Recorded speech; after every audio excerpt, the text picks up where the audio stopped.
agradecidos, porque o Senhor ressuscitou. Há muitos, todos homens morrem, mas somente há um que ressuscitou. Este foi o Senhor. Meu Deus, e como isso nos traz segurança. Isso justifica a nossa fé. A nossa fé de cristão está justificada, porque a tumba está aberta lá em Jerusalém. Glória a Deus. Muitos líderes religiosos morreram, mas nenhum ressuscitou. Mas o líder da religião cristã ressuscitou. Glória a Deus. Nós te agradecemos, Senhor. Ajude-nos a ser mais crentes, mais fiéis, mais corajosos. Senhor, mais insistente neste caminho, Senhor. No nome de Jesus Cristo. Abençoa nessa noite. Abençoa cada um dos seus filhos. Tudo será para a tua honra e a tua glória. Repreende a enfermidade. Repreende os laços de Satanás. Nós te pedimos, Senhor. Amém, Jesus. Amém. Glória a Deus. Podeis assentar, irmãos. O Senhor continue nos abençoando grandemente, como Ele tem nos abençoado, né? Nós tivemos uma escola abençoada com a leitura da mensagem Meu Redentor vive. Não sei se vamos prosseguir agora à noite ou não. Talvez poderemos prosseguir, talvez vamos pregar, né? Então vamos ver como que o Senhor vai determinar. Agora, irmãos, eu tenho um anúncio que eu ia colocar alguma coisa em ordem nesse culto, né? Lembrando o hino dos irmãos, muito bonito. Esses hinos eu vou levar para o programa do rádio. 21 horas na Educadora amanhã, se Deus quiser, né? Esses hinos que ficar bom assim eu vou levar para o rádio, viu? Acho que nós vamos ter um quarteto mesmo, né, irmão Roberto? O irmão Roberto anunciou o quarteto. Eu falei, mas que coisa, tá vendo? Mas muito bom. Os irmãos pratiquem, melhorem, que isto é agradável ao Senhor. Então eu espero amanhã esses cânticos, esse hino especial, estar na programação do rádio. Quem sabe um pouco da mensagem, se houver. Agora, quantos nos visitam nessa noite? Fica de pé para nós ver os irmãos. Nos visitam, inclusive tem um irmão evangelista de uma igreja nos visitando. Assinei a carta de apresentação dele. Deus abençoe ele. Tem mais que nos visitam? Um levantou a mão.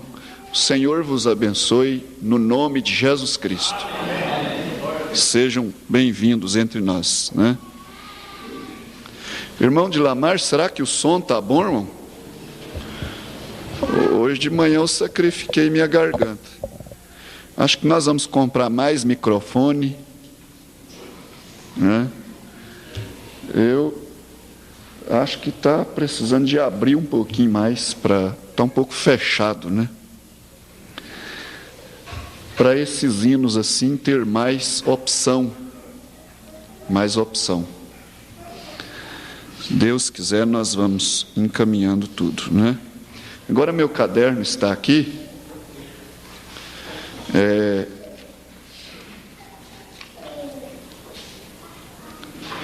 Então, irmãos, eu queria falar um pouquinho daquela ordem para nos ajudar em certas coisas. É um culto à noite, sempre o culto de domingo, a gente gosta de fazer um culto mais evangelístico, Mas estas ordens da igreja, a ordem do culto, é bom também a gente alcançar. Aí ficou bom, viu, irmão de Lamar? Aí está melhor. É bom a gente alcançar mais o número de pessoas. O número de pessoas. Antes que eu me esqueça, o irmão Daniel está congregando conosco. Aproveitar e incluir isso na apresentação. Irmão Daniel, vindo de Anápolis, Goiás, com a família, mora aqui e congrega conosco. Fica de pé, irmão Daniel. Acho que nem todos ainda viram o irmão e a família. Irmão Josiel também, irmão. A família, cadê a mocinha? Então, está ali, né? Deus abençoe os irmãos, são bem-vindos entre nós. Eles vão tomar a comunhão na próxima ceia. Isto é importante, que Deus abençoe eles. Agora, então é bom fazer essas ordens, mostrar a ordem da igreja, quando também está mais completo o número de irmãos. É sempre bom que ao chegar, irmãos, nós venhamos ao altar, oremos, e volta e se assenta no banco e vai ler a Bíblia. Nesses cultos agora eu anunciei que ia mostrar um pouquinho no vídeo do encontro em Ituverava. Está sendo mostrado os cânticos, mas isso não é sempre não. Nosso costume mesmo é de ter o solo, e as pessoas se assentam e ficam em espírito, em oração. Não se conversa dentro do santuário qualquer assunto que não seja adoração. Não se conversa. Até mesmo lá no átrio, na chegada, conforme fica conversando lá muito alto, atrapalha aqui dentro. E aquela conversa alta, e assunto vai, assunto vem, esquece de entrar e orar no altar para Deus abençoar o pregador, abençoar o culto. Isto não deixa de não desviar um pouquinho o objetivo da reunião. Então que nós possamos aprender isto. Amém? Outra coisa que eu queria esclarecer aos irmãos é quanto à ordem do escritório. A ordem do escritório, aqui atrás, né? Nosso escritório tem tido as portas abertas para qualquer dia de culto, qualquer hora, para atender as pessoas entram e saem com liberdade, né? Mas agora ele vai entrar numa certa ordem, né? Para começar, a porta vai funcionar. Até hoje eu não fechei, agora eu vou passar para dentro do escritório e fechar a porta, né? Ela só poderá ser aberta com a autorização do diácono aqui na frente, dizer: você pode entrar, irmão. A menos que isso, ela não vai ser aberta, ela vai ficar fechada. E o pastor, eu vou atender as pessoas na segunda-feira, antes do culto de oração. Na sexta-feira, antes do culto de oração. Depois eu não atendo mais. Isso não é ruindade não, irmãos. Espera aí. Um dia eu fui mal entendido nisto. Isso é para o nosso bem. É para o nosso bem. Eu estive em Goiânia, depois eu falo, né? Então, na segunda-feira, antes do culto de oração, até mesmo enquanto está começando, eu posso ainda estar atendendo alguém, porque depois do culto eu vou para o programa do rádio. Terça-feira eu não vou atender as pessoas. Aí volto a atender na sexta-feira, antes do culto.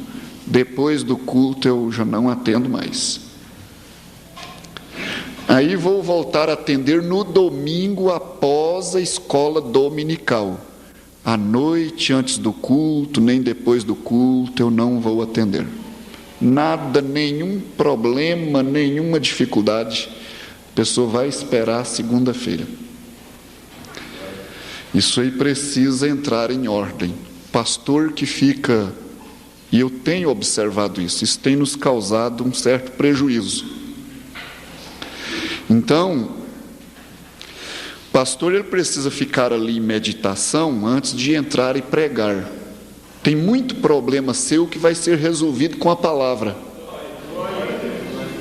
Se as pessoas entram antes do culto que eu vou pregar, elas me acarretam de problema.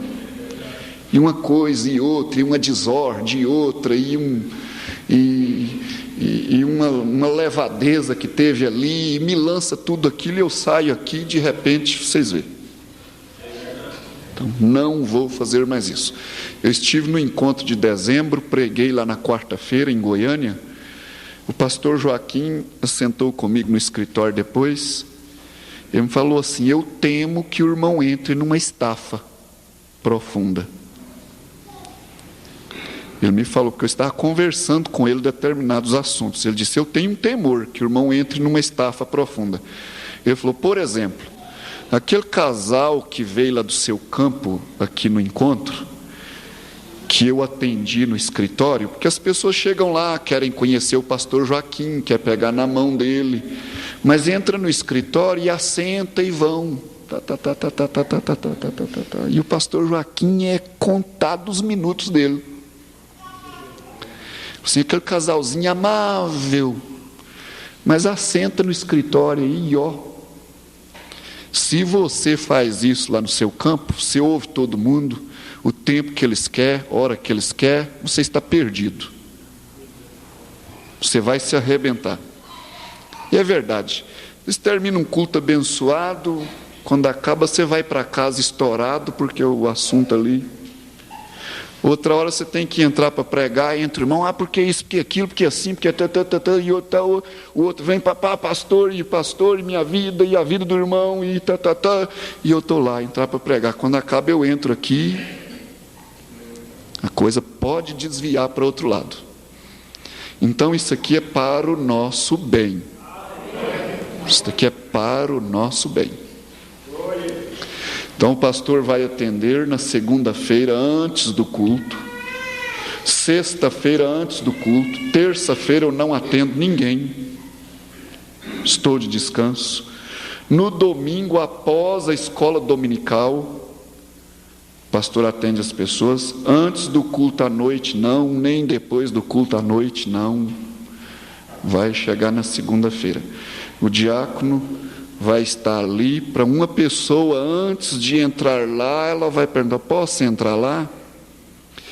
Às vezes tem sucedido que eu estou lá atendendo uma pessoa, e entra um irmão muito conhecido, muito amigo, muito, até obreiro, auxiliar, me perdoa, irmão, né? Muito conhecido. Por favor, espera aí um minutinho. Tem que parar o assunto com o irmão e atender primeiro o outro, e eu saio. Não se pode acontecer isso mais. Antes de bater na porta lá, o diácono tem que falar: pode agora entrar, irmã, a sua vez, ou tem outra esperando, tem outra.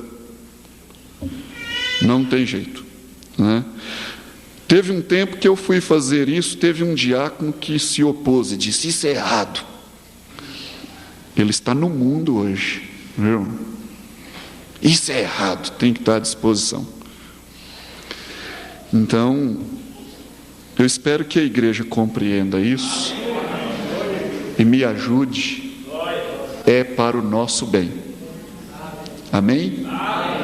É para o nosso bem. Então, os dias de atender, os diáconos guardem. É segunda-feira, sexta-feira, antes do culto, e no domingo, após a escola dominical, né?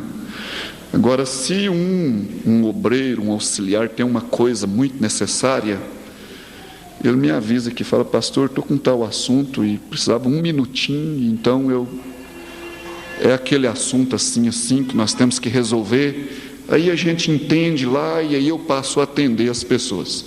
Isso para os auxiliares, as pessoas que têm assunto mais próximo, mais necessário, né? Então, irmãos, eu ia chamar alguns moços no escritório, vocês sabem disso.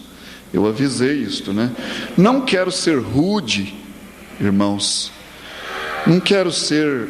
Pastor não pode ser espancador. Mas ele tem que ordenar as coisas. Porque uma casa desordenada não vai adiante. Firma desordenada não vai, igreja desordenada não vai. Isso cabe ao pastor, um trabalho difícil que gela as mãos. Eu ia chamar alguns no escritório, mas só vou pedir de púlpito, né? Por exemplo, no culto da mocidade, enquanto o líder não chega, para eles não fazerem barulho com os instrumentos, nada, deixa os instrumentos em ordem para tocar, mas não faça barulhão aí com os instrumentos. Eu creio que o irmão Roberto, até por certo, já puxou a orelha de vocês com isso, né? Não faça barulhão com os instrumentos, não faça. E se for preciso, irmão Roberto, se o irmão achar que é preciso, nós vamos pedir aos diáconos para fazer uma escala, um culto da mocidade, um outro culto, outro. Isso é entre eles, eles vão ver, né? Se for preciso, isso nós vamos definir, né? Então, em vez de chamar ali, o pastor está fazendo esse pedido, né?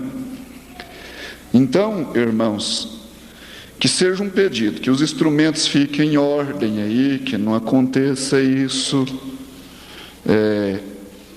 Outra coisa que eu vou pedir, por favor, pelo amor de Deus, não escrevam nos bancos nem nas cadeiras. Não faça isso. Às vezes a gente pode até chamar a pessoa ali e falar para ela, como eu falei aqui no culto passado, respeita, né? Respeita. A gente pode muito bem chamar a pessoa, o moço. Então isso não pode ser feito. Não escreva nos bancos nem nas cadeiras. Eu perguntei ao irmão, se ele limpou aquela cadeira, se ele lixou aquela cadeira, porque o que está escrito lá nela não é digno das pessoas ficar vendo, me lendo. Meu Deus, mas será possível? Tem que rapar o verniz da cadeira? Por favor, não escreva na cadeira, não escreva no banco. As pessoas não devem viver escrevendo em muro, escrevendo em parede. Isso é baixo, é feio. Não é de pessoa decente. Pessoa decente de postura não faz essas coisas. Põe o próprio nome dele na parede, nome dele mais de alguém. Não faz isso, não. Isso não é para pessoa que tem senso, decência, quanto mais para cristão. Não pode, ainda mais na cadeira da igreja. Vocês me escrevem na cadeira da igreja? Coisa que não é digna de ficar sendo lida aí. Por favor. Por favor, eu peço por favor, em nome de Jesus Cristo. Parem com isso, ou então vou ter que chamar os suspeitos. O que nós vamos fazer? Está ficando uma hora difícil, hora de rebeldia.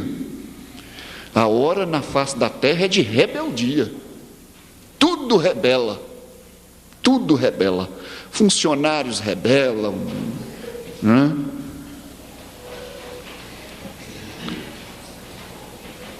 Até o chefe da igreja católica pede as coisas para eles, não adianta nada, rebela tudo, né?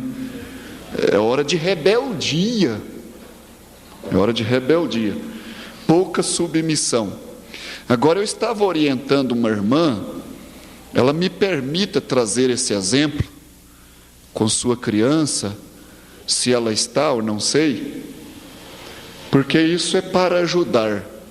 Mas eu estava orientando a ela, ela disse, pastor, minha criança deve estar endemoniada. Eu disse, o que ela tem, irmã? Ela pula para cima e grita e cai no chão e rola e torce. Ó, irmã, isso é para ajudar, viu? Você está ajudando o pastor a trazer ensinamento. Então ela pula, cai no chão, torce, rola, grita e não para, né? Eu disse, irmã, quantos anos tem? 2 anos e tanto. né? Ela deve estar com um demônio, uma coisa. Eu disse, não, irmã, ela está na fase da birra. Ela está no tempo da birra. Tem criança que é propícia à birra, né? Outras não, outras tem criança que se cria com 2 surras de vara, porque a vara é bíblica. Para a sociedade de hoje, não. A sociedade de hoje, você bate na criança, você põe trauma nela, põe nada.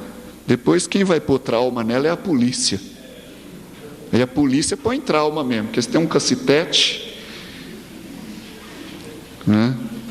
É assim mesmo. Um dia eu vi um homem, uma polícia bater num homem, pôs a cabeça dele entre as pernas e arrochou e batia nas costas dele. Pei, pei. Eu falei, santo Deus, vai matar. Aí põe trauma, né? Mas vara de papai e mamãe não põe trauma, não. Ou então a Bíblia seria falsa, que ela diz que a vara é para as costas da criança. A varinha fina, não é pescoção, não é tapa na cabeça, não é beliscão, não é tapão nas costas, pum. Não é isso, não. Não é gritaiada da mamãe, não é isso. É a varinha fina, que depois de 1 aviso, 2 avisos, na 3ª vez ela funciona mesmo. Isso aí arruma a criança. Agora, tem criança que ela cria com 2 surras. É uma criança moderada, de um gênio maneiro, bom. Mas tem criança, irmão, que se você não encurtar a corda dele, ele vai te dar trabalho. Depende do nascimento dele, do gênio dele, de muita coisa. Então eu falei, irmã, a criança já foi no médico? Foi examinada tudo, assim. O que o médico falou? Não, disse que ela é normal. Ela é normal. Disse, pois então, irmã, é isso mesmo, ela está na fase da birra. Como é que acontece isso? Tal hora. Como é que aconteceu? Que a mamãe disse, aconteceu diante do médico. Ela queria a caneta da médica, ela não deu, e ela pulou e gritou e caiu, né? Eu disse, pois então está constatado, é a tal da birra mesmo, né? É a tal da birra. Agora essa mãe, preste atenção, você está me ajudando. Você está me ajudando.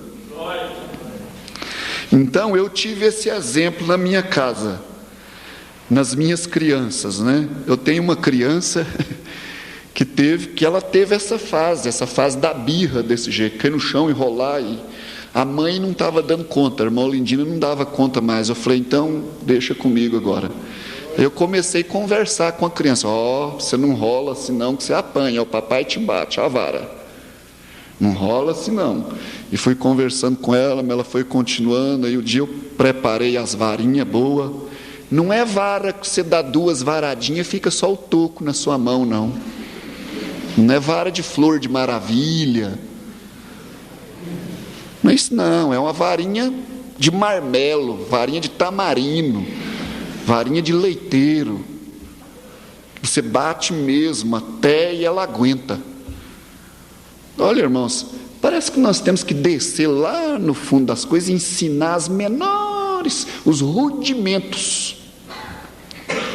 Agora os papais hoje são nervosos, não tem nervo mais para corrigir criança com a vara. Por isso que nós temos o mundo do jeito que está ficando, né? Satanás atingiu o nervo da família. Aí tem mamãe que corrige o menino, ela fica pior, né? Estou morrendo. Não corrijo mais menino. Isso é o diabo, para ter uma sociedade do jeito que nós estamos tendo aí. Faz o que querem. Então, eu acho que a própria médica falou para aquela mãe, se você não dominar essa criança agora, depois você não domina ela mais. É certos casos de mocinhos que nós temos indomáveis. Pais não dominam, mamãe não domina mais, diácono não domina na igreja. Eu espero que o teto dos elevadores não sejam quebrados na próxima viagem de encontro. Eu vou pedir, em vez de chamar as pessoas. Espero isso. Mas esses mocinhos, de uma certa maneira, indomáveis. A mãe não dá conta, o pai não dá conta mais, os diáconos não dá conta. E a coisa vai indo, é por isso, é porque ele não foi domado pequeno. Ele não teve a vara em pequeno. Ele não foi domado nessa hora da birra dele. Ele obteve o que ele quis e fez o que ele quis e dominou a mãe. Mas se ela impusesse o domínio com a vara e vencesse aquele estado daquela criança, pusesse ela em ordem, ele cresceria diferente. E o pastor é obrigado a ensinar isso, porque senão daqui 10 anos nós vamos ter, se tiver igreja ainda, se eu for pastor, ai. Nós vamos ter um montão de moços aí indomáveis, que não teve isso quando foi pequeno. Eu falei, não, mamãe, deixa comigo. E fui conversando com ela, mostrando aí, na segunda ou terceira vez, aí eu peguei. Mas é preciso levantar a roupinha da criança. Bater por cima de roupa, por cima de vestidinho solto, assim, voando. E a vara, e ela encolhe um pouquinho. Tem menino que até fala, não doeu, coisa boa. Não, é de rir, irmãos, mas parece que a gente precisa pegar os pais a sentar. Infelizmente eu não tenho tempo. Eu não tenho tempo para sentar vocês, pais, longe das crianças e começar a ensinar essas coisas. Eu não tenho tempo para sentar os homens, um pouco separados das esposas, e ensinar para eles certas coisas. Para sentar as esposas, né, com minha esposa presente, longe dos maridos, e ensinar certas coisas para elas, que ajudaria. Então é preciso ensinar isso, a mamãe bater no menino, senão o vestidinho fica solto assim, voando, e ela batendo em cima do vestido. Não adianta, gente. Você vai ver, eu te bati, você sabe. Ele nem importa. Então com chinelão largo, pô. O menino fica safado, ele perde a vergonha. Não é preciso levantar a roupinha e falar aqui, papai falou que ia te bater, mamãe falou que ia te bater, agora você vai apanhar, filhinho.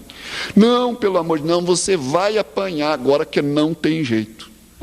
Não, pelo amor de Deus, não, você, desta vez já é a terceira, você vai apanhar mesmo. E aí você tem que dar aquela surrinha, aquela surra, que marca o couro mesmo.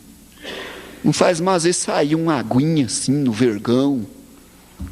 Tem que deixar vergão mesmo. E você vai ver se esse menino não vai ser traquejado. Você vai ver se ele não vai ser diferente. Olha, irmãos, isso é a Bíblia. Isso é a Bíblia. Você vai ver se quando ele crescer, ele não é mais domável. É por isso que às vezes nós temos essas coisas. Então, prestemos atenção nisso, irmãos, para que você não sofra, não chore mais tarde. Esses pais, estas mães morrendo depois por certas coisas, às vezes foi falta de traquejo, enquanto era mais cedo. Foi falta disso. Então, por favor, não me escrevam nas cadeiras, não escreva, tem dó, não faz isso não.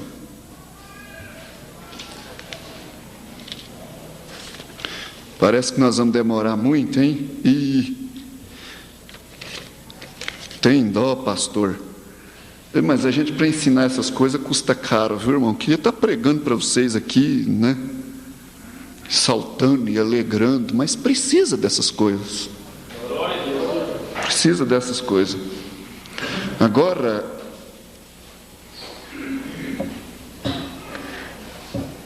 outra coisa que eu queria dar uma alertada na igreja, depois eu vou falar do trabalho da mocidade. Ainda tem esses dois tópicos. Culto da mocidade, ordem. Então, irmãos, nós estamos prevendo assim economicamente que nós estamos entrando num beco muito apertado. Economicamente. O irmão Roberto, no culto de segunda-feira, ele estava mencionando como que está o mundo, as coisas, a imaginação das pessoas. Nós estamos observando que economicamente nosso nível está baixando. O nível do brasileiro está baixando, o poder aquisitivo, a força financeira está ficando difícil. O nível de trabalho vai ficar ruim. E pelo que a gente nota assim, é possível que daqui para o fim do ano nós poderemos ter um tempo muito apertado, muito difícil. Não sei se depois vai melhorar ou não, isso eu não sei. Os governos querem que melhore, mas a gente não sabe. O que a gente pode observar é que, por certo, daqui para o fim do ano, nós vamos ter um tempo muito difícil,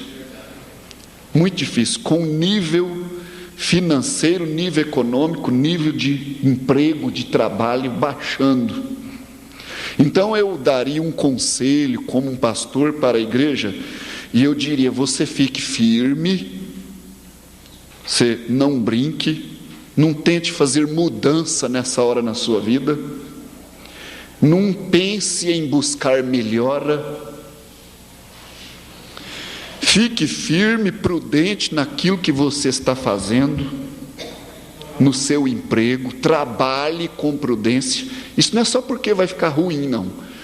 O cristão, ele trabalha no emprego com prudência, ele cumpre o horário certo e tenha cuidado, não gaste desnecessariamente.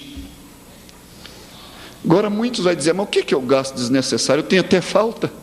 Porque o nosso povo é pobre, é humilde. Alguém foi na igreja nossa e falou: é um povo tudo pobre. Eu falei: é mesmo. Os eleitos de Deus é assim mesmo. Alguém fala: mas eu não gasto nem o que eu preciso, né? Mas eu estou dizendo assim: se você tiver uma economiazinha, não gaste ela de qualquer maneira aí não. Segura ela, guarda, tenha prudência, tenha cuidado, gaste só o necessário mesmo. Fique alicerçado, fique pronto para, se vir crise, você está mais ou menos escorado. Não faça prestação. Para com esse negócio de comprar prestação. Não faça isso, isso desequilibra a casa, desequilibra a família. Não entre nisso nessa hora, não. Assegure sua economia, não compra isso ou aquilo que não está muito precisando, não. Compre só o que você precisar, trabalhe com prudência, procure desempenhar no seu emprego, aperfeiçoe a sua mão de obra, dê produção na firma onde você trabalha, porque as firmas estão atrás de produção. Se alguém não dá produção, ela manda embora e põe outro. E tem muitos aí para entrar, para ganhar mais barato e vai dar produção. Está assim, não é, irmãos? Quem trabalha sabe que está assim. Procure aprimorar sua mão de obra, procure melhorar a sua maneira de trabalhar, desempenhar no seu emprego, fique quieto. De todas as formas, nós estamos num momento difícil. Você vai dizer: mas meu Deus, mais do que a firma me exige. Mas o que nós vamos fazer? Nós estamos nesta hora, estamos nesse momento, o Brasil está nessa condição. O que nós vamos fazer? É tomar a nossa cruz e seguir, porque senão pode ficar pior ainda. Então, nós vamos observar isto, amém? Ser prudente em tudo no seu trabalho, isso também é bíblico. Isso também é bíblico. O servo, a Bíblia manda ele ser fiel, né? Isso também é bíblico. Então, irmãos, o trabalho da mocidade, eu vou até mostrar aqui um pouquinho na fita de vídeo.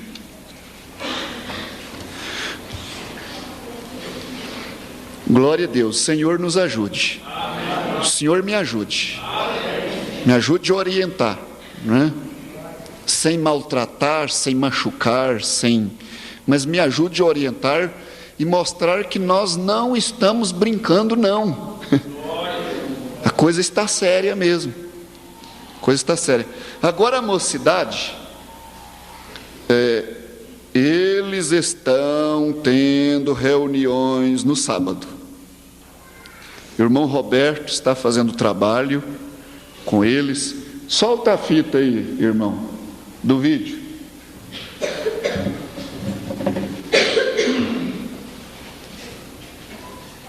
Esse é o culto de ontem. Isso aqui eu quero que cada um sinta a responsabilidade. Não é o pastor Amâncio, não, é a fita da mocidade.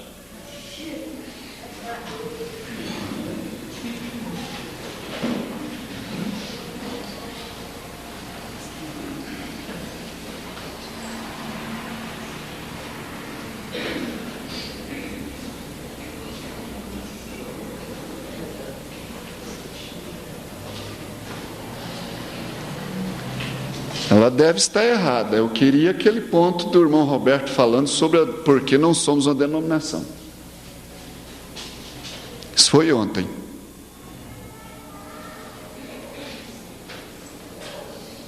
Está errado?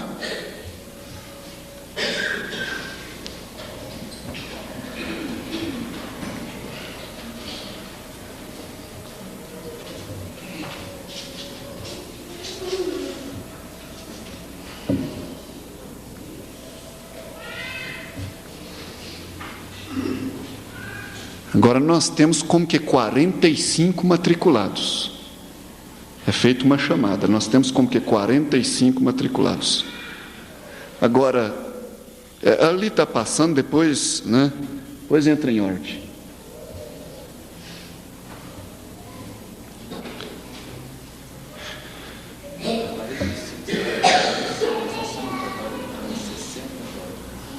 O irmão Roberto está dizendo que tem 45 inscritos, mas nós temos um total de 50 a 60 jovens. Nós temos aqui, em Uberlândia.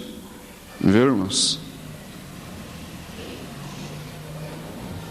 Irmão, eu te falei para pôr essa fita em ordem, hein?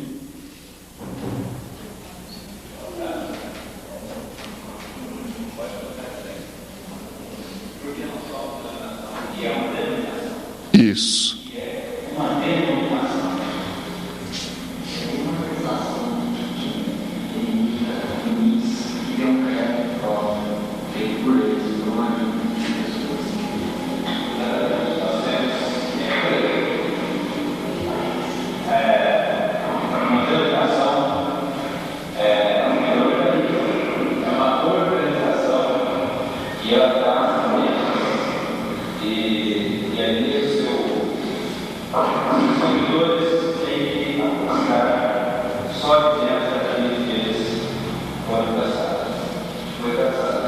Está bom, eu acho que já foi mostrado até o número de moços. Está bom, pode. Agora, você não achou o hino da irmã Marta, né?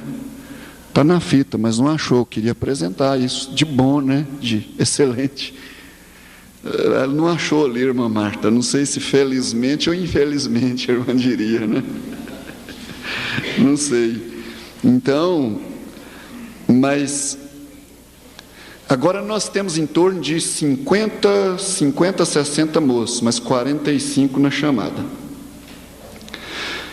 O irmão Roberto estava falando ali, vocês estão fazendo um estudo, porque não somos uma denominação. É a mensagem do profeta, explicando por que não somos uma denominação. Isto é muito importante para os moços saberem. É muito importante. Nós tivemos uma moça que saiu da igreja e casou com um moço lá fora. O pastor foi lá e disse: irmã, mas e quando ela chegou lá, ela batizou de novo, em nome da Trindade, Pai, Filho e Espírito Santo. O pastor chegou e disse: mas irmã, você fez uma coisa muito ruim, além de casar aí fora, você batiza de novo em nome do Pai, do Filho e do Espírito Santo, sabendo que o batismo é em nome de Jesus. Olha aqui na Bíblia, você pisou no nome de Jesus. Olha aqui como é que o batismo é em nome de Jesus, os apóstolos. Ela regalou o olho e disse: eu não sabia. Mas eu não sabia que era desse jeito, meu Deus. Criada de menininha na igreja. Aí os pastores falam assim: o que nós estamos fazendo então? Aí esses moços precisam aprender por que nós não somos uma denominação.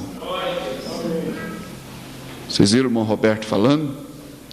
Agora, com isto aqui, irmãos, com esse trabalho dos moços, eu tenho certeza que no sábado, se vocês não vierem aqui, vocês vão gastar seus centavozinhos por aí, no Center Shop, não sei mais aonde, corre o perigo às vezes até do cinema, e para o jantar, o que não, tem coisa que não faz mal, mas com isso eu quero justificar que não é pesado vir aqui não.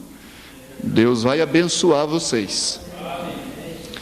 E com isso, vocês se lembram, eu estou respondendo os pais uma carta, eu sou muito relapso e a carta sumiu, mas eu queria ler ela hoje, em nome de pais. Pastor, esta carta é em nome de pais. Nossos moços estão andando por aí, assim, nossas moças recebem galanteios pelo telefone, e moços nossos indo até para cinema. Pastor, o que fazer? Nós os pais estamos preocupados, em nome dos pais. Nossos moços estão sem incentivo na igreja, pastor, não é? Então o pastor está respondendo a carta. Às vezes parece até descortês, um pouco ruim as palavras do pastor, mas nós estamos numa hora de arrochar as coisas. Ou então o carro não canta, viu, irmão? Né? A coisa está séria, nós não estamos brincando, não. Aí o pastor está respondendo em nome dos pais. Nossos moços se encontram sem incentivo na igreja, pastor. Então, eu vou procurar incentivar. Me perdoe, irmãos, mas eu tenho que vos lembrar das coisas, porque nós somos esquecidos. Né?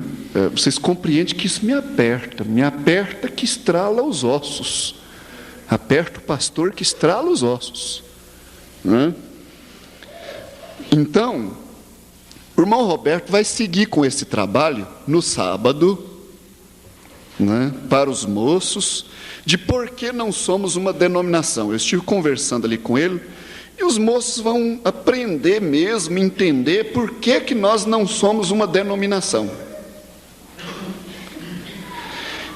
E vocês vão estudar isso, nós vamos ter a ceia agora, já acho que é o próximo domingo, deve ser o próximo domingo, o próximo, né? Nessa nós não vamos ter trabalho não, mas na outra, aí nós vamos ter um trabalho no domingo, antes do culto da ceia, nós vamos ter um trabalho para os moços apresentarem o que eles aprenderam de não ser uma denominação. Vocês vão chegar aqui diante, se o irmão Roberto não puder estar no domingo, ele vai preparar um moço que dê conta de se pôr aqui adiante e apresente o trabalho com o resto dos moços. O irmão que sabe qual deles vai ser. Se o irmão não puder estar, eles vão apresentar, tanto moços como moças, vão apresentar o que eles aprenderam. Agora, quando o moço chegar aqui na frente e falar algo, ele não está pregando não, ele está apresentando o que ele aprendeu. Quando a moça vier e falar em por que não somos uma denominação, o irmão Brana falou assim, nós aprendemos isso, ela não está pregando não, ela está mostrando o que ela aprendeu em não ser uma denominação. Então, sem ser esta ceia, na outra, vocês estão incumbidos. Irmão Roberto, durante o mês de trabalho, ele vai escalar aqueles que vão estar na frente e dizer o que aprenderam de não ser uma denominação. Aí, para o próximo mês, o outro mês, já tem o plano para ser estudado. Agora, vocês vão cantar aqui, alegrar, viram? Né? Vão ter companheirismo e depois aprender a palavra. Depois, para o outro mês, o irmão Roberto vai ter, ele tinha suas ideias, mas eu interrompi os seus planos e pus o meu. Para o outro mês vocês vão aprender a diferença entre a trindade e a unicidade. Alguns vão falar a respeito da trindade, defender a trindade. 3 pessoas distintas de Deus na Bíblia. E outros vão defender a unicidade, que não é 3 pessoas, é uma só, é Jesus Cristo. Vai ser uma espécie de um debate. Aí, no outro mês, vocês já vão estar mais descontraídos, mais encorajados de estar aqui na frente. Vai ser um debate. Vai ter uns que vão defender a Trindade e outros vão defender a unicidade. Uns vão defender o batismo em nome do Pai, do Filho e do Espírito Santo, e outros vão defender o batismo em nome do Senhor Jesus. E aí vocês vão citar a Bíblia. E os da Trindade vai dizer, mas a Bíblia diz isso. O do batismo em nome de Jesus diz, não, mas está escrito assim, em tal lugar, em tal Bíblia. Aqui na frente, vocês vão aprender durante o mês, e no culto da ceia vocês vão apresentar esse trabalho. Viu, irmão Roberto? Vai ser escalados que vão vir e apresentar esse quadro. Se ele não comparecer, nós vamos ler o nome dele, o irmão fulano era para estar aqui apresentando, mas ele não está, ele não veio. Bom, o pastor Joaquim está chamando os pastores lá no encontro, dizendo, pastor fulano, pastor ciclano, vão ser responsáveis pelo encontro tal. Inclusive eu estou responsável pelo o sábado de dezembro. Ele falou assim, pastor Edmar Rodrigues Siqueira, se queira, se não queira, tem que vir. A coisa, irmão, está sendo preciso de pegar mesmo. Se não pegar mesmo, aí ou fica dentro da mão ou espirra. Nós está estreitando, o caminho está estreitando. Então ele disse, Edmar Rodrigues Siqueira, se queira, se não queira, vai responder pelo sábado. Não é fácil responder por um dia de encontro nacional e até internacional. Então está assim, vai ser escalado, irmão fulano, irmão ciclano, vai estar no debate de falar se o batismo é em nome da Trindade ou é em nome de Jesus. Você vai falar que ele é em nome da Trindade, você vai falar que ele é em nome de Jesus. Vamos ver quem que vai ter mais argumento dentro da Bíblia. Porque senão depois nossos moços encontrem com alguém, eles não sabem nem pregar que o batismo é em nome de Jesus, irmão. Onde é que está? Eu não sei, eu acho que é Atos, eu não sei se é Atos 2,38, que mostra que o batismo é em nome do Senhor Jesus. Eu vou ver. 20 anos de igreja.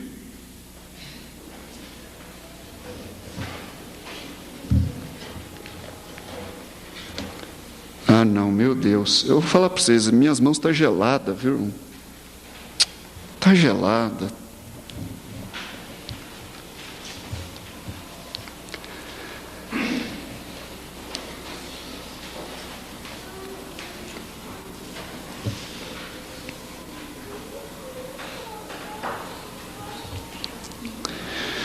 Glória a Deus.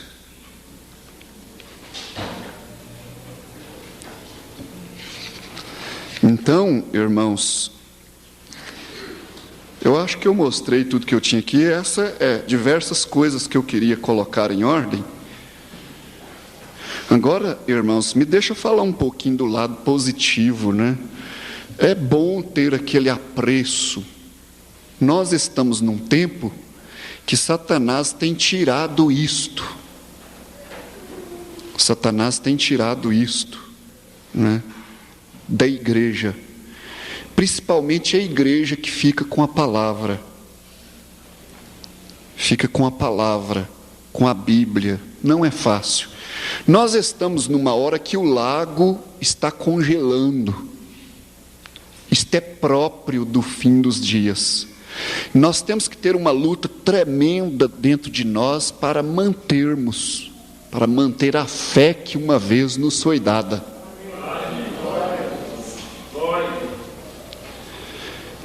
Isso seria tirado nesta hora. Isso é próprio da hora do fim. E essas coisas sendo tiradas, nós corremos o risco até de nos entortar para coisas que não estão na palavra. A igreja, ela corre o perigo até de fugir da palavra. Agora, por isso que um trabalho assim dessa mocidade tem que ser em volta da palavra. Nós não podemos fugir da Bíblia, porque corre o perigo de ficar buscando lenitivo. E as igrejas entraram nisso. O pentecostalismo entrou nisso, porque acabou aquele fogo do Espírito Santo. E alguém perguntou ao profeta Destero e disse: por que não se ora mais, irmão Brana, como a gente costumava orar? Ele diz: filho, o fogo do avivamento passou. O fogo do avivamento passou. E agora você tem que perseverar naquilo que te foi dado. A igreja tem que perseverar, ela tem que observar, ela tem que ter cuidado para ela não fugir da palavra, porque senão ela vai pôr festinhas no lugar da palavra, ela vai pôr arranjos e meios para atrair as pessoas. De repente ela vai pôr uma mesa de ping-pong no fundo da igreja, uma quadra de esporte, ela vai tendo que arranjar meios, é galinhada, é festa de não sei o quê. É isto, a coisa vai sendo tirada. Então nós temos que ter um punho para permanecer naquele evangelho. Você tem que perseverar. Uma das coisas que o profeta nos mostrou pela palavra de Deus, é uma das grandes coisas que um crente pode ter, é a perseverança.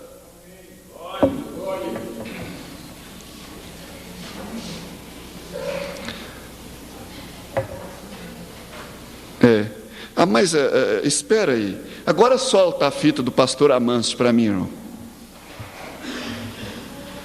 Solta, eu esqueci disso. Aí depois, acho que nós tomamos tanto tempo, né? Mas solta a fita do pastor Amâncio.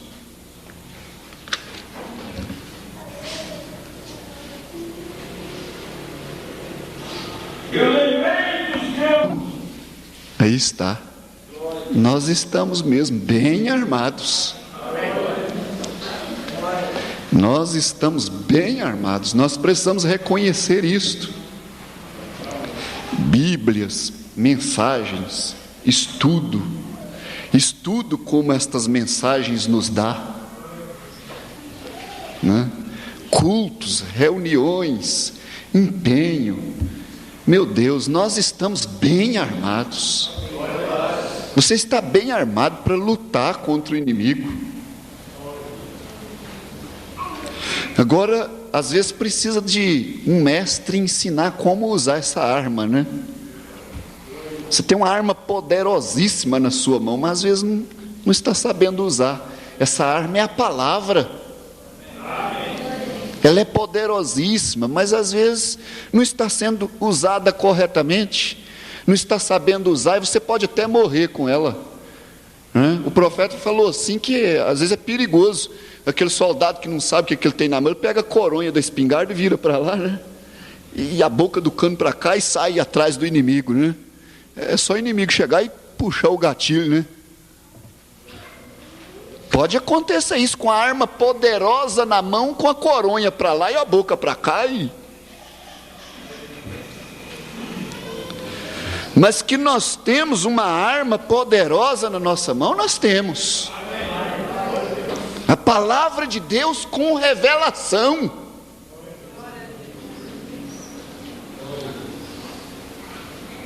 Mas Satanás, às vezes, ele trata, irmão, de vedar os olhos das pessoas. O profeta Destero contou uma história que quando ele era menino, ele dormia numa barraca de tábua, muito pobres, né? E o frio vinha, lá nos Estados Unidos é muito frio, tem a época fria, né? Então o frio vinha e os olhos deles criavam aquele pus, aquele, né? Você fala aqui aquela remela, e lacrava o olho, ficava amarelo dele e o do irmão dele. Lacrado, e amanhecia o dia, eles não podiam ver nada, e com o olho lacrado por causa do vento na fresta das tábuas. Aí ele conta assim que a mãe dele pegava manteiga de mão pelada, é um bicho, esquentava aquela manteiga no fogo e vinha com ela quente, passava nos olhos deles e tirava aquele pus, aquela remela, e os olhos deles abriam e eles podiam ver. Ele disse assim: às vezes o Espírito Santo tem que fazer isso conosco. O Espírito Santo está precisando que o Espírito Santo faça isso com o mundo cristão de hoje. Que o Espírito Santo venha com seu óleo quente e unte os olhos para que ele abra e veja.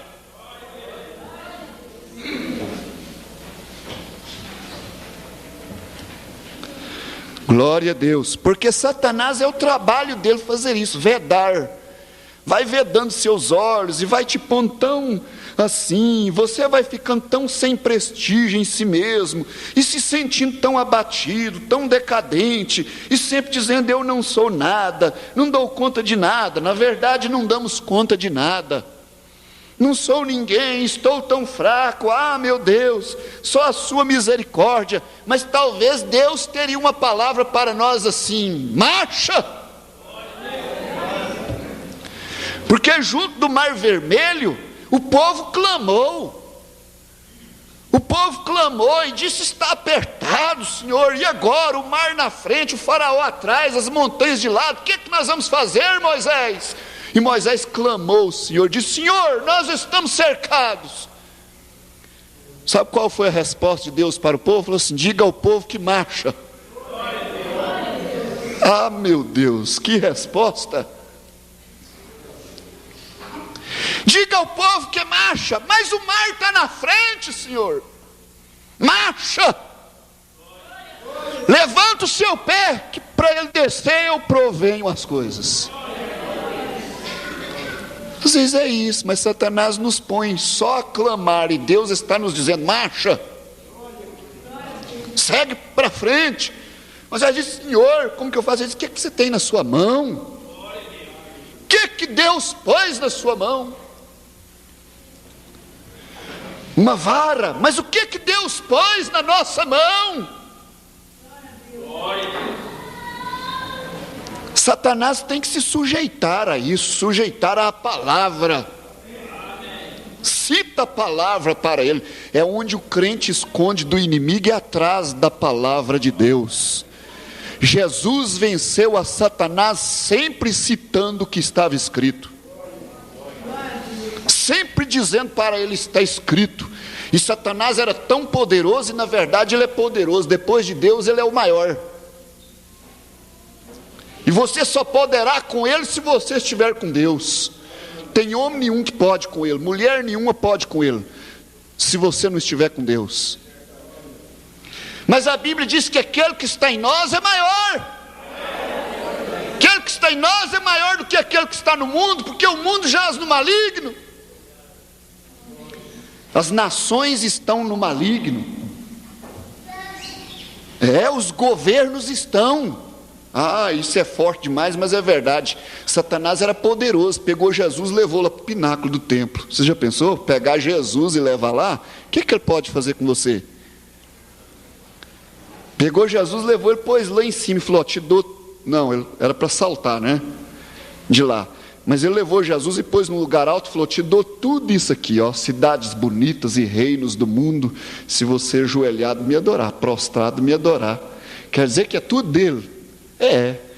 Que ninguém dá uma coisa que não é dele. O domínio do mundo é dele. Te dou tudo isso aqui, os reinos do mundo, esses reinos pervertidos, toda classe de governo com perversão, isso tudo é trama do diabo. Te dou tudo se você prostrado me adorar. E ele era poderoso, ele pegou Jesus, levou Jesus, pôs lá em cima. Você não admira dele fazer coisas fortes com você, não. Mas nem por isso ele é vencedor. Nem por isso ele é vencedor. Jesus sempre ficou atrás da palavra. Ele dizia: está escrito. Jesus dizia: mas também está escrito. Ele dizia: faz dessas pedras virar pão. Jesus dizia: não, mas está escrito, nem só de pão viverá o homem. Você lança daqui abaixo, que está escrito que a seu respeito, que os anjos te segurará. Ele disse: não, mas está escrito, não tentarás ao Senhor seu Deus. Jesus venceu o diabo com o que estava escrito, e o crente vence a Satanás com o que está escrito na palavra de Deus.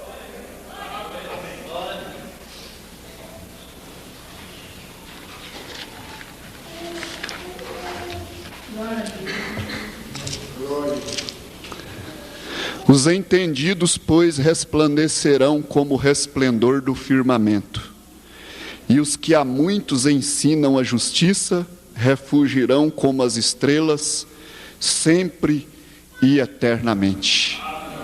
Senhor Deus, nos abençoa, meu Deus, nesta hora enquanto prosseguimos.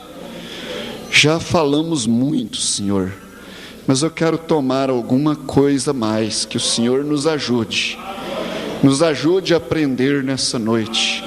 Isto é para a tua honra e a tua glória, em nome do Senhor Jesus. Glória a Deus. Então é Daniel 12, né? É Daniel 12. É Daniel falando que haveria um tempo de aflição, angústia, qual nunca houve. Aí o anjo estava falando assim para Daniel: naquele tempo levantar-se-á Miguel, né? Se levantará Miguel, o grande príncipe que se levanta pelos filhos do teu povo. Então Daniel estava falando que seria um tempo de grande angústia, qual nunca houve. Nós estamos para entrar nesse tempo, irmãos, nós estamos para entrar nisso. Deus está encerrando com esses gentios. Às vezes você fica assim, mas por que essas coisas tão difíceis? Por quê? Por que está difícil assim de ser cristão? É porque nós estamos naquele momento que Jesus falou assim: aquele que perseverar até o fim será salvo. Nós estamos nessa hora. Às vezes você está perguntando assim, mas por que está tão difícil assim, está tão frio? Crente tem muito. Crente formal, igreja denominacional, denominações cheias, abarrotadas, com todo tipo de crença, todo tipo de fé, e tudo enquanto é tipo de doutrina, está cheio o mundo. Crente tem muito, mas cristão, meu irmão, está difícil de ter cristão nessa hora. Está quase impossível de ser cristão.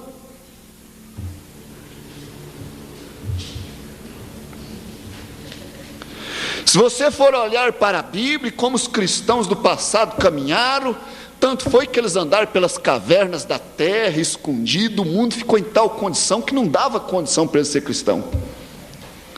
A história mostra que lá no concílio de Nicéia, quando Constantino reuniu com a igreja católica e os chamados cristãos naquela era, no ano 325, depois da morte de Jesus, e que a igreja católica chegou lá no concílio de Nicéia e falou: bom, esses crentes podem prosseguir, nós não vai matar mais não. Já matamos Pedro, já matamos Paulo, já matamos Tiago, já matamos 68 milhões de cristãos, desses seguidores de Jesus. No ano 325 converteu um político chamado Constantino e reuniu eles e falou: vamos parar com essa matança, vamos ser unidos, vamos unir. A igreja católica falou: então a Roma, vocês não se enganam não, viu irmão? Ela passou de Roma império, deixou os Césares e passou a ser Roma papal, para cumprir Apocalipse 13. Sua cabeça ferida de morte foi curada. No ano 325, no concílio de Nicéia, ela falou: tá bom, então esses cristãos aí, eles vão poder prosseguir o culto deles. Só que tem uma coisa: eles vão falar para o povo que Deus é 3 pessoas, 3 corpos. Um mais velho, um mais novo e uma pombinha, que é o Espírito Santo. Viu, Constantino? Se eles aceitarem isso, o Constantino politicão estava lá, crente, convertido. Se eles aceitarem isso e falar para o povo que Deus é 3 pessoas, e tem outra coisa que eles vão fazer: eles vão deixar de batizar em nome de Jesus e batizar em nome do Pai, do Filho e do Espírito Santo. Se eles aceitarem essa condição, nós vamos parar com a perseguição, eles podem prosseguir. Aí Jesus falou assim que o engano viria, seria tão enganoso que, se possível fosse, enganaria até os escolhidos. E João falou assim: filhinhos, o anticristo, o espírito do anticristo que já está no vosso meio, Paulo falou assim: eu temo que após a minha partida se levante lobos vorazes. Porque Paulo sustentava o evangelho correto. Paulo batizou o povo em nome de Jesus. Chegou a rebatizar em Atos 19. Pegou o povo que João Batista tinha batizado e rebatizou eles. Atos 19. Ele mantinha doutrina para as mulheres. Ele mantinha a ordem da igreja. Ele tinha comissão do apostolado para os gentios, para as nações que não era Israel. Ele estabeleceu a Santa Ceia. Com pão asmo, vinho puro e lava-pés, não com suco de uva e nem sem lava-pés. Porque ele falou assim que uma viúva, para ser atendida na igreja, levar uma sacola, receber ajuda de uma viúva, ela tem que ser realmente viúva, de uma certa idade, e que tenha lavado os pés dos santos. Observa o que Paulo ensinou para Timóteo. Para ser ajudada na igreja, ela tem que ser realmente viúva, que foi esposa de um marido, que ela não pode ter menos de 60 anos, e que tenha lavado os pés dos santos. Foi assim que Paulo estabeleceu a Santa Ceia, com lava-pés, do jeito que Jesus fez na última ceia. São João 13. Mas já tinha matado Paulo, já tinha matado Pedro. Agora a igreja estava fraquinha na era das trevas. Na martiriologia romana mostra 68 milhões que morreram por causa desse nome de Jesus. E Jesus falou: sereis odiados de todas as gentes por causa do meu nome. Mas aí no ano 325, no concílio de Nicéia, eles reuniram. É sempre concílios ecumênicos, sempre dá isso. E nós estamos na boca de mais um que vai enfechar tudo. É Apocalipse 13. E formar uma imagem à besta.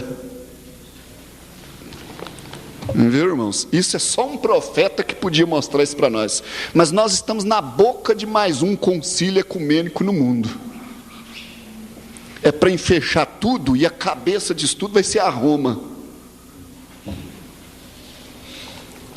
Aí eles disseram: nós aceita agora então batizar em nome do Pai, do Filho e do Espírito Santo, e dizer para o povo que Deus é 3 pessoas. Aí seguiu livre.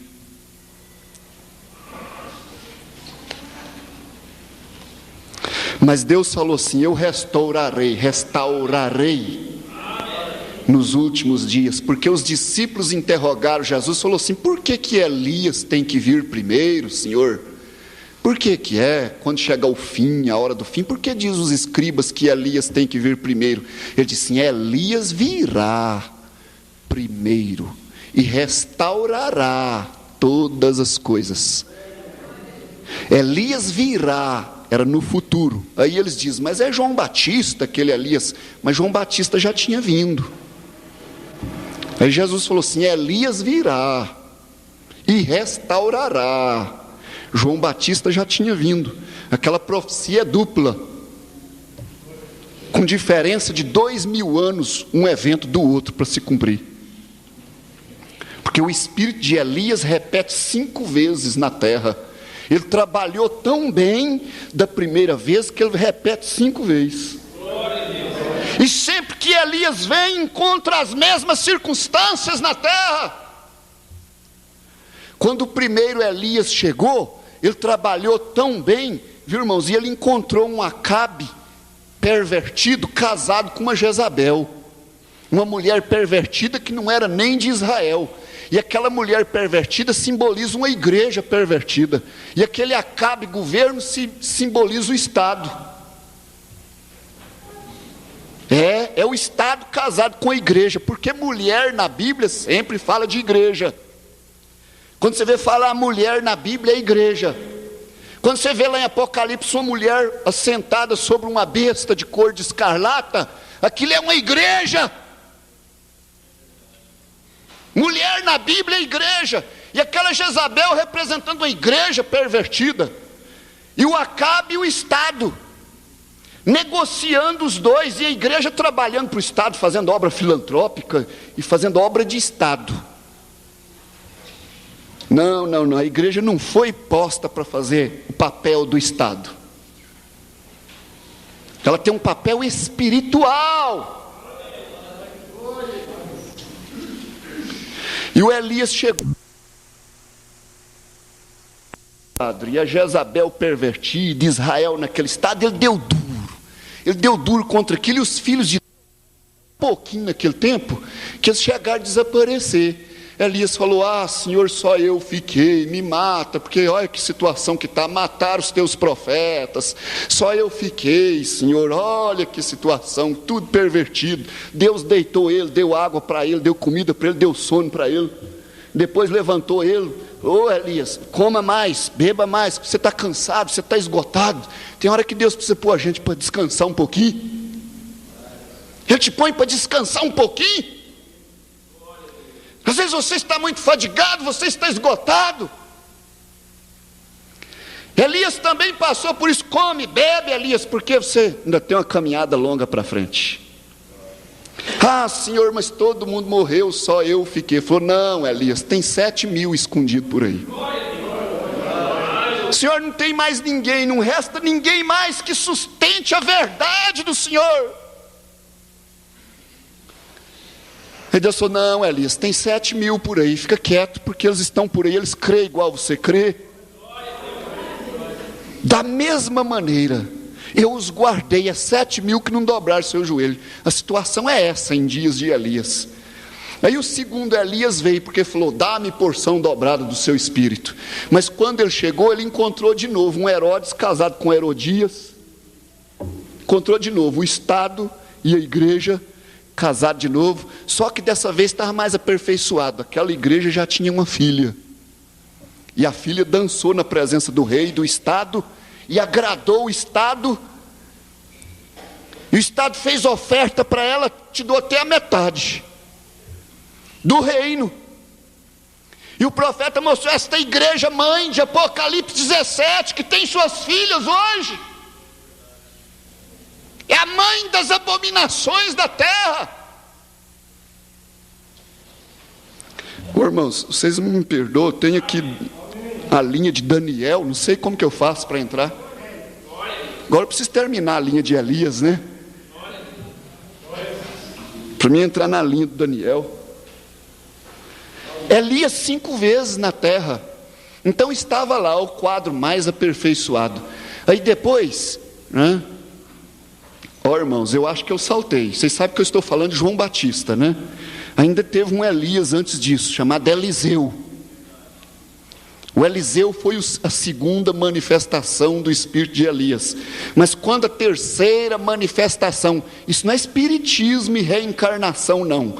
É o ministério de Deus que operou em Elias. O Espírito de Deus que operou em Elias primeiro, se repetiu nos demais homens. Não é reencarnação, não.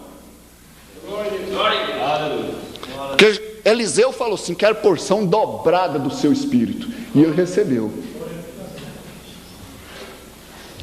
E ele ficou tão cheio do poder de Deus, ele ficou tão cheio daquele poder de Elias, que quando ele morreu, ele foi posto na tumba e ficou lá, e os seus ossos ficaram lá. E um dia Israel estava guerreando contra o inimigo, e o combate estava forte, um soldado morreu no combate. Eles pegaram aquele soldado, lançou naquela tumba aberta em cima daqueles ossos. Quando o soldado caiu lá, ele pulou em pé.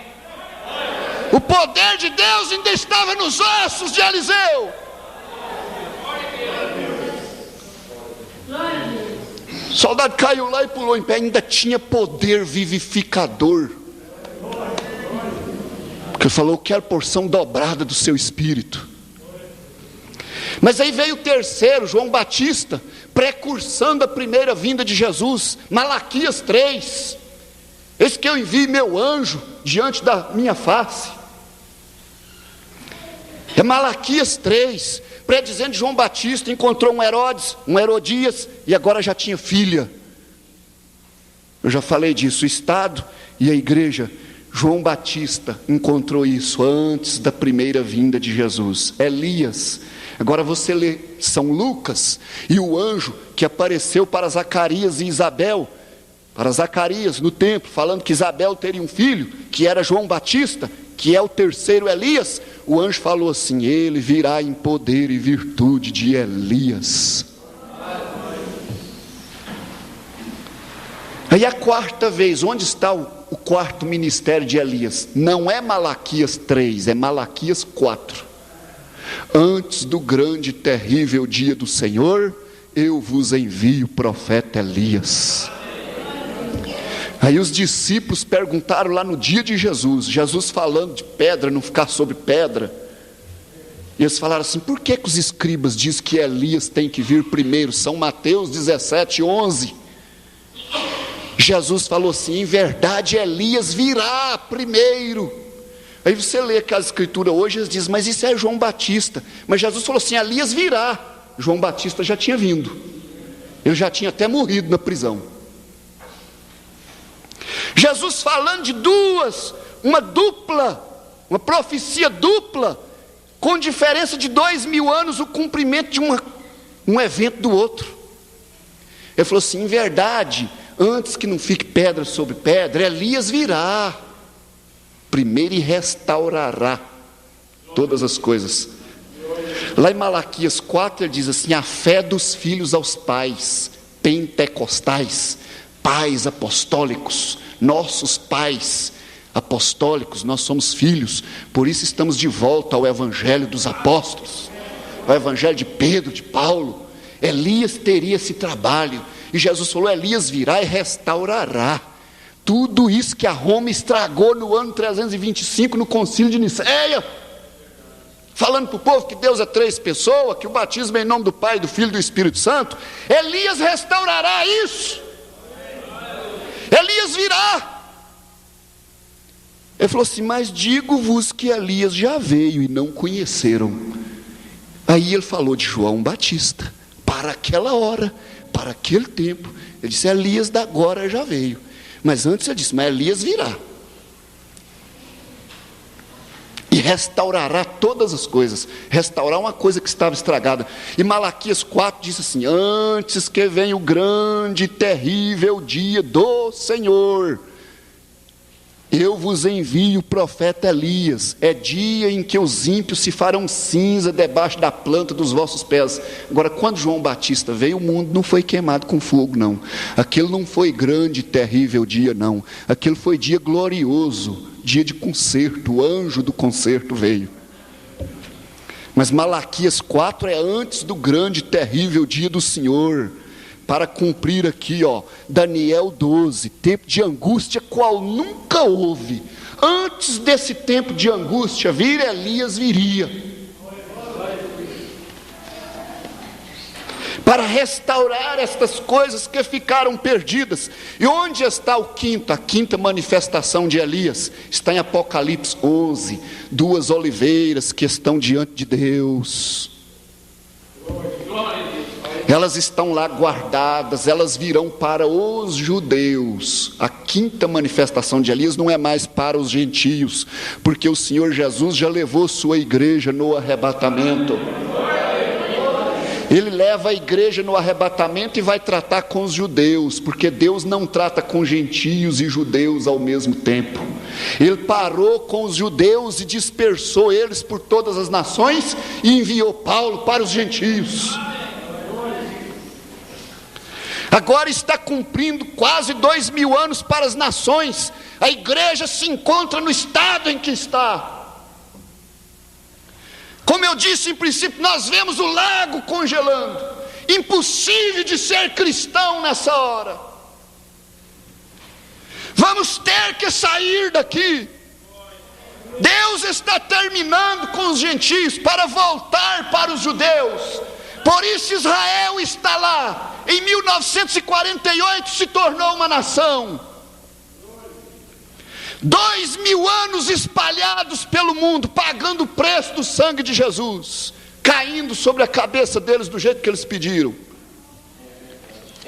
Mas Jesus falou assim: o dia que vocês verem a figueira brotar, levantai os vossos olhos, a vossa redenção está próxima.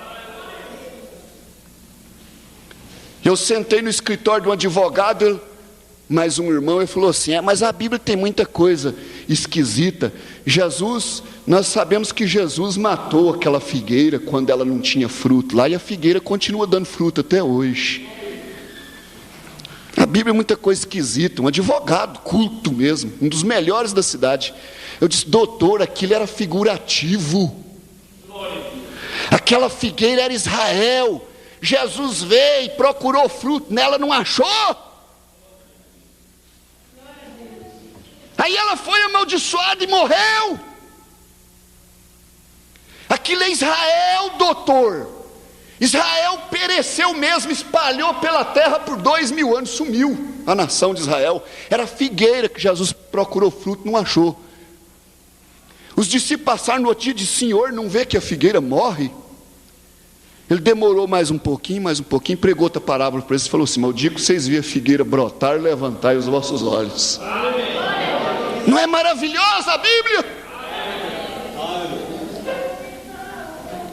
Levantai os vossos olhos, e a figueira brotou em 48.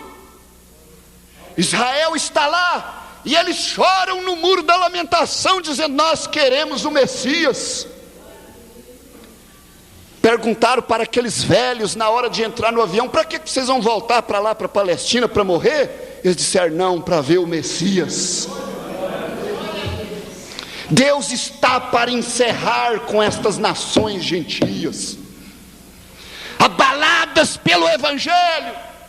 Grandes homens têm se levantado e pregado a palavra de Deus, e está piorando, e piorando, e piorando cada vez mais. Não querem a verdadeira palavra, querem credos, querem dogmas, querem denominações,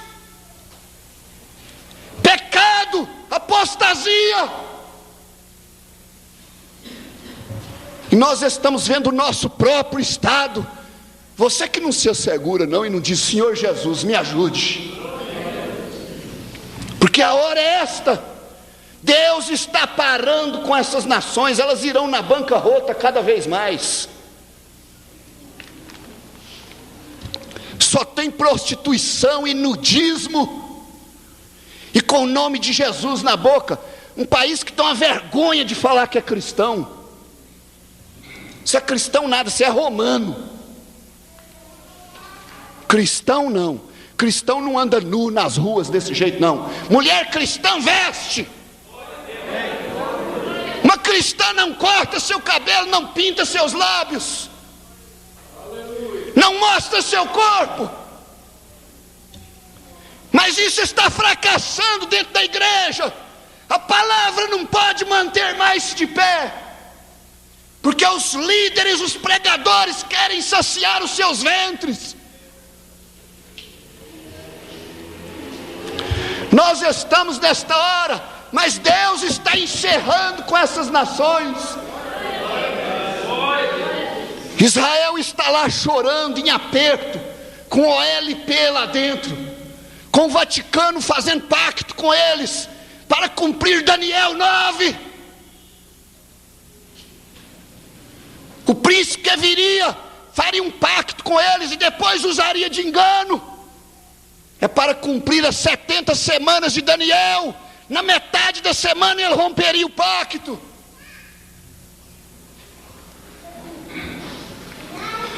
As nações estão aí, as denominações estão aí unidas. Você ouve um programa no rádio, você ouve um pastor pregar: os lares espíritas, os católicos, todo mundo venha. Venha, mas não com suas bagagens denominacional. Venha para a palavra. Que ecumenismo é esse? Que coxa de retalho é essa? Isso não está unido não, está costurando uma na outra, mas cada um com sua cor. Mas se é laço do diabo, está predito na Bíblia. Apocalipse 13. Uma imagem à besta.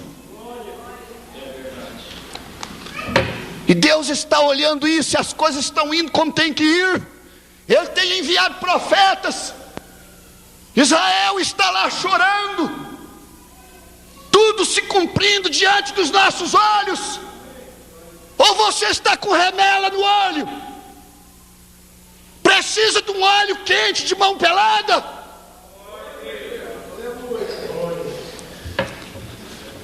Está diante dos nossos olhos. O que é que nós podemos fazer dentro da sua casa, com sua própria carne, que luta contra você? O diabo quer que você fique, e te assegura, e te prende, e põe medo, e te põe em tropeço, porque ele sabe que está chegando a hora de Jesus vir e tomar sua igreja nos ares. Ele está fazendo tudo que ele pode, pondo marido contra esposa, esposa contra marido, sogra contra nora, pai contra filho, aquela confusão, irmão contra irmão, e ciúmes, e intrigas, e disputa por posições, e tanta coisa.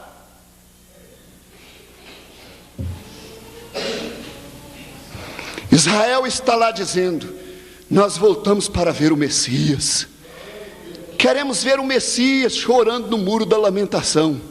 A abominação da desolação está lá, no lugar em que se não deve estar. Daniel disse assim: quem lê entenda. A mesquita de Omar está lá plantada no lugar do templo de Salomão. E para acabar, o Papa está entrando lá ainda com seu acordo. Abominação desoladora. A Bíblia diz: Jerusalém será pisada pelos gentios, será pisada por todos os povos, até que se complete o tempo dos gentios.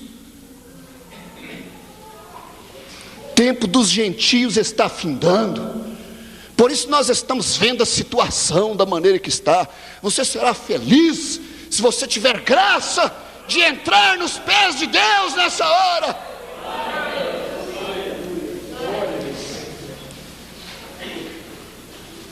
Você pode dizer: mas o que é que está acontecendo? Está acontecendo é isto mesmo. É isto mesmo. É que serão poucos chamados. Como é que é? Hein? Escolhido, como é que é? Me ajuda? Muitos chamados e poucos escolhidos. Mas Deus já enviou o mensageiro de Malaquias 4.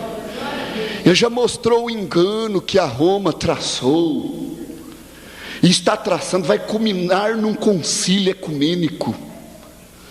Viu, irmãos? Uma união falsa, cada um com sua cor, cada um com sua doutrina, só costurando uma coisa na outra. Nós precisamos nos unir, sim, na palavra de Deus. Se você ficar com a palavra de Deus, eu fico com você. Mas se você não ficar com o que a palavra diz, eu não fico com você.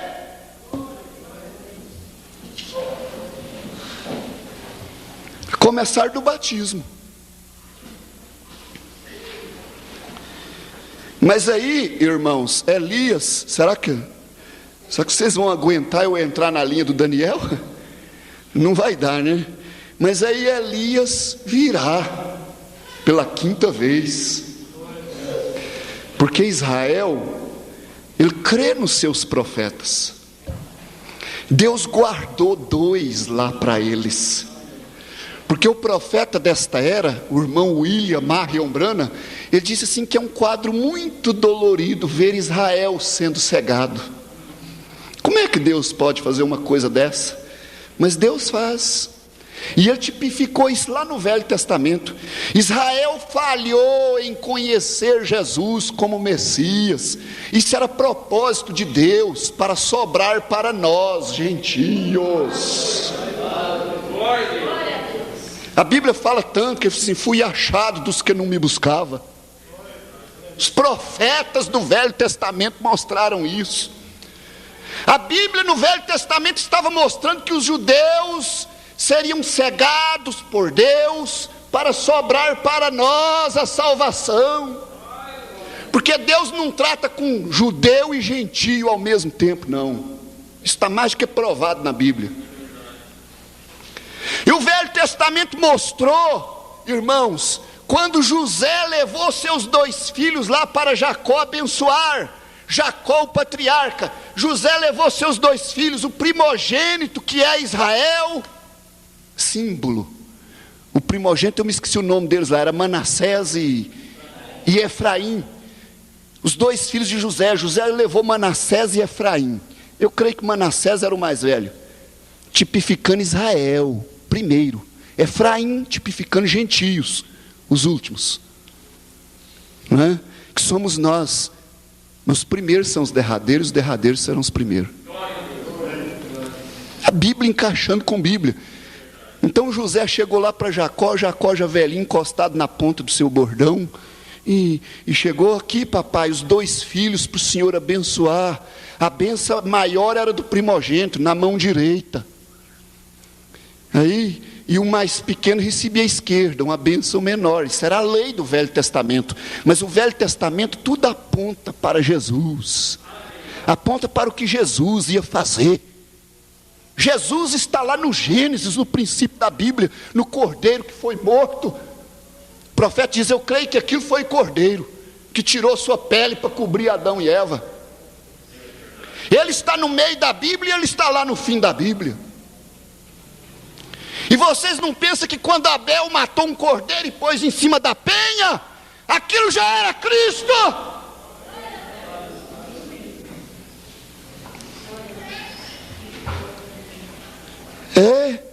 Então José traz os dois filhos. Quando chega lá na hora, a mão direita em cima do mais velho, mas Jacó vai e cruza as mãos.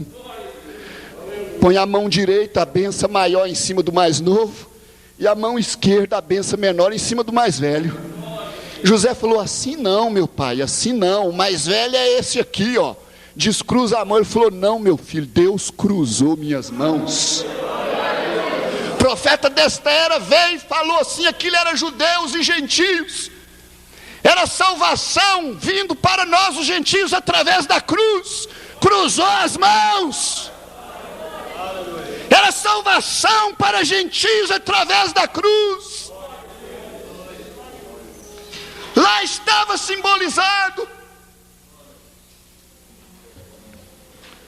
Mas gentios, vocês têm pisado, o tempo tem chegado. Deus vai voltar a tratar com o judeu. Por isso ele está lá, 2000 anos disperso. Mas Deus levantou Hitler, levantou Mussolini, com braveza, com espírito ruim, matou o judeu para fazer sabão. Mas quando acabou no fim, as nações deram um pedaço de terra deles para eles. Isso era Deus agindo. A Bíblia diz que por causa de um eleito, Deus move reinos. Por causa de um filho seu, Deus move nações. Deus move ditadores.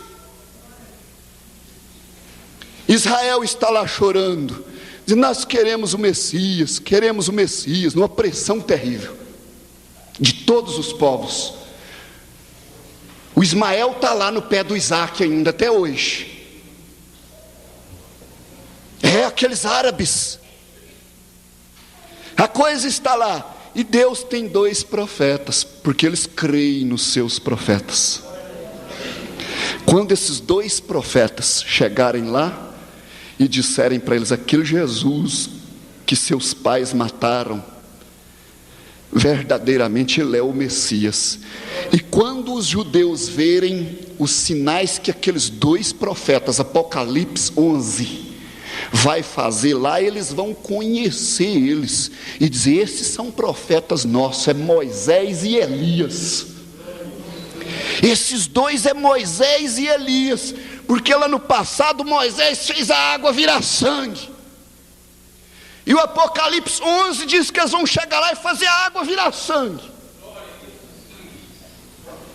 Vai ferir a terra com toda sorte de praga, quantas vezes eles queiram.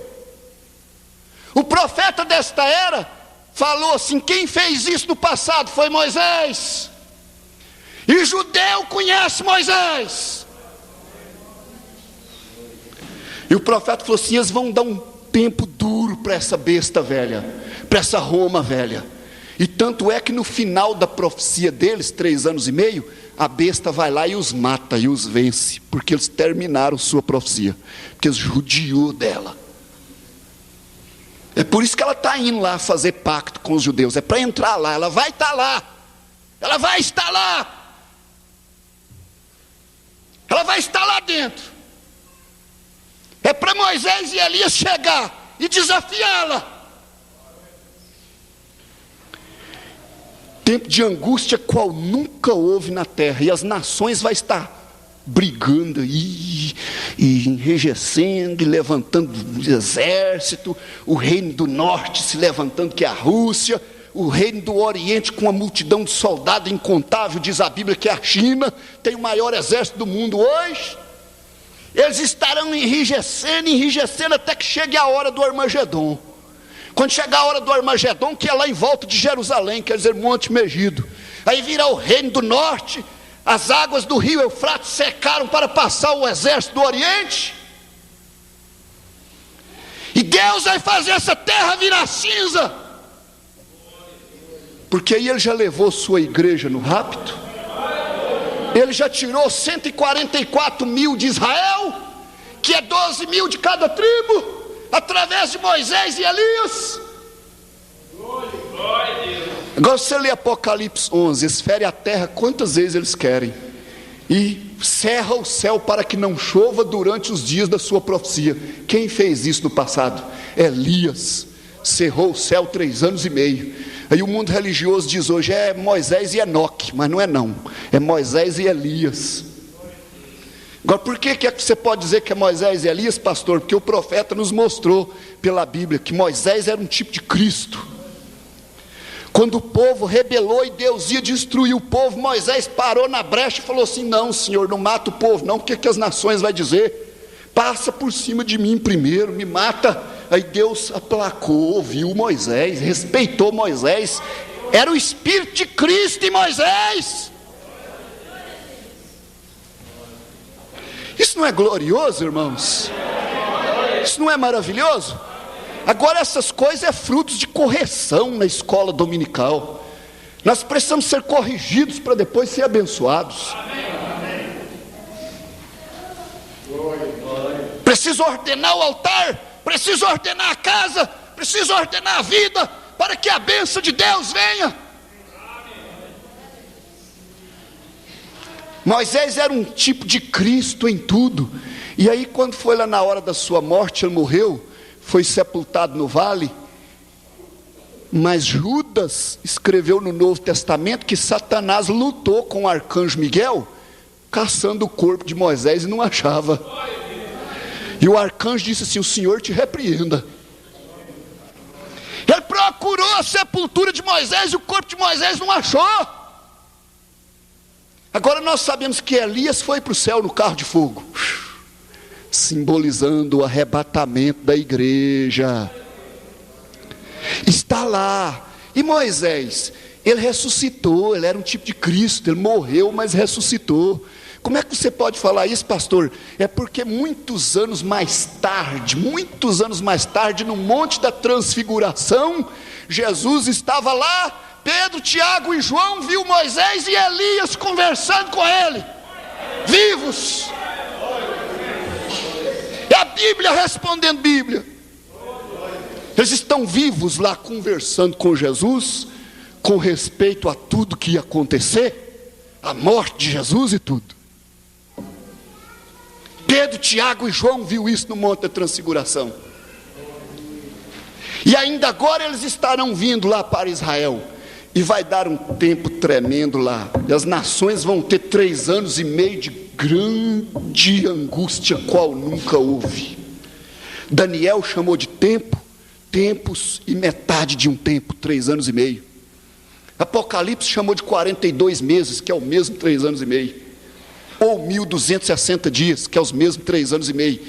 Mês de 30, porque é calendário hebraico, calendário bíblico. Calendário romano é enganoso, para cumprir Daniel que falou assim: ele cuidará em mudar os tempos. E ele fará um calendário romano, Juliano, é enganoso. Mês de 31, mês de 30, mês de 28, mês de 29. Daniel falou assim: ele cuidará em mudar os tempos. E a lei? Mas 3 anos e meio é hebraico, é bíblico. E o profeta disse: isso vai cumprir como 2 mais 2 são 4.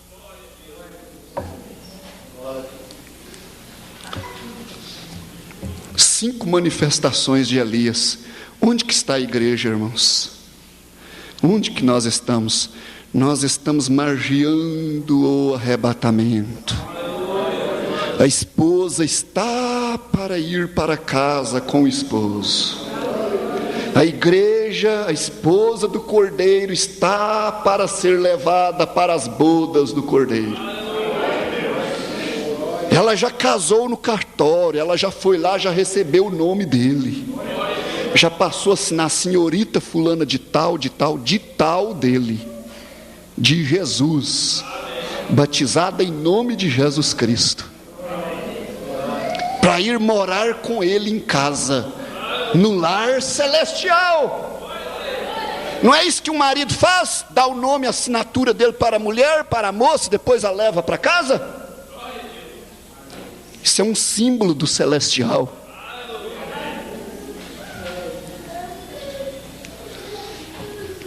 E Daniel sabia dessas coisas. E o anjo disse assim para ele, só um pedacinho da linha de Daniel. Tu, porém, Daniel, era falando com Daniel.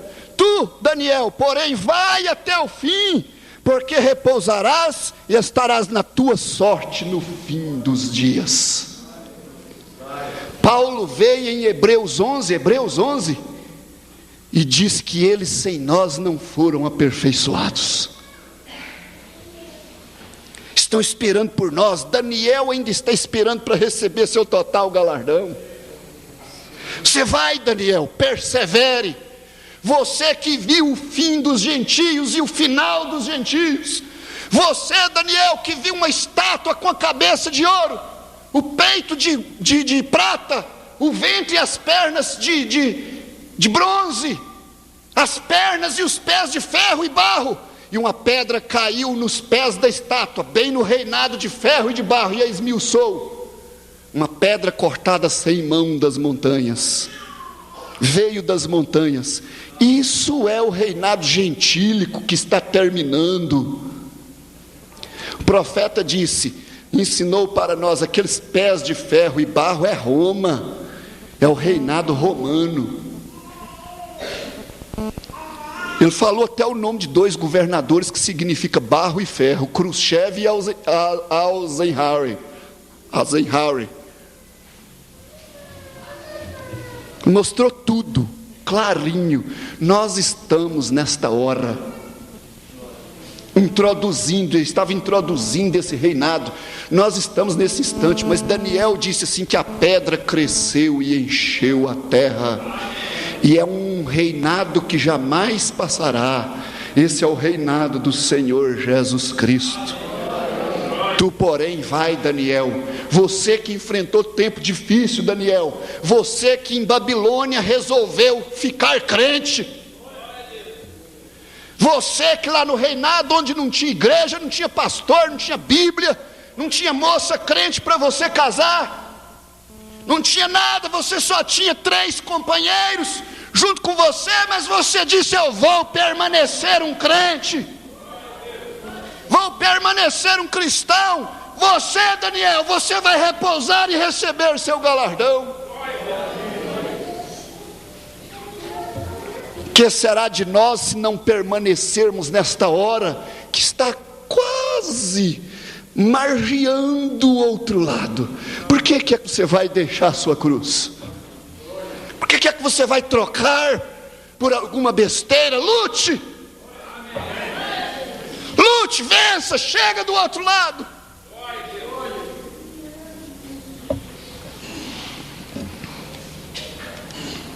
Vamos ficar de pé.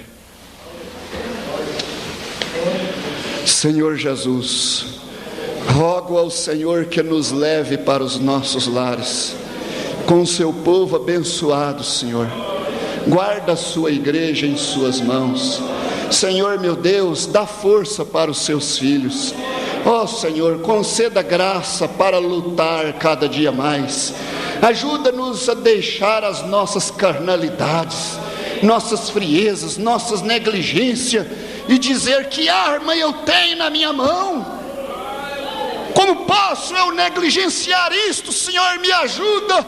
Senhor, me dá coragem para ser um verdadeiro pai de família, um verdadeiro esposo, um verdadeiro filho, uma verdadeira filha, um verdadeiro servo de Jesus Cristo. Senhor, perdoa os meus pecados. Senhor, perdoa os nossos pecados. No nome de Jesus Cristo eu te peço, meu Deus, para a tua honra e a tua glória, nós te rogamos.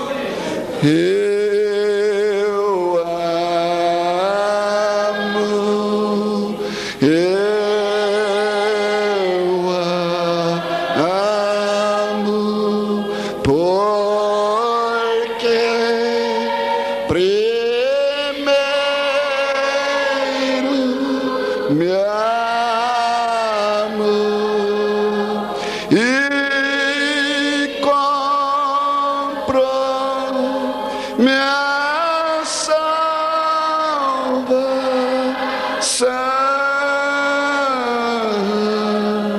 no madeiro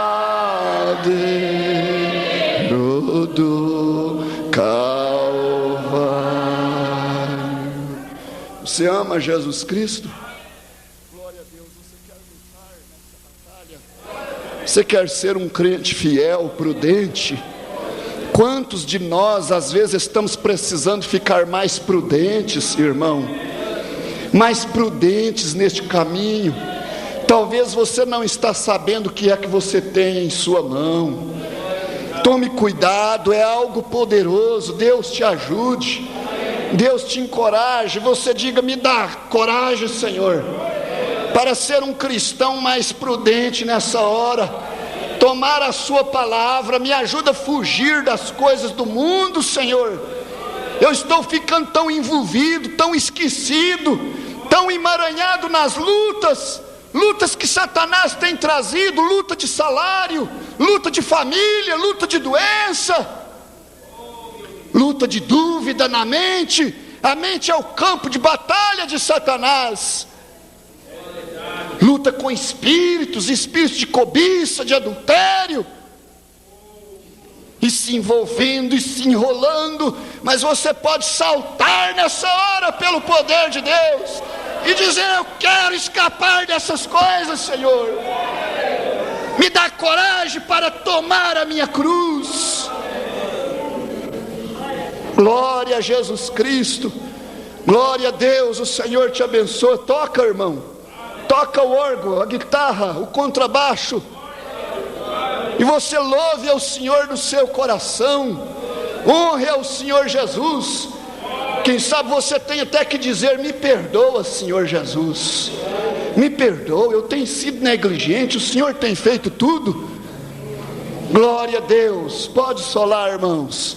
Deus te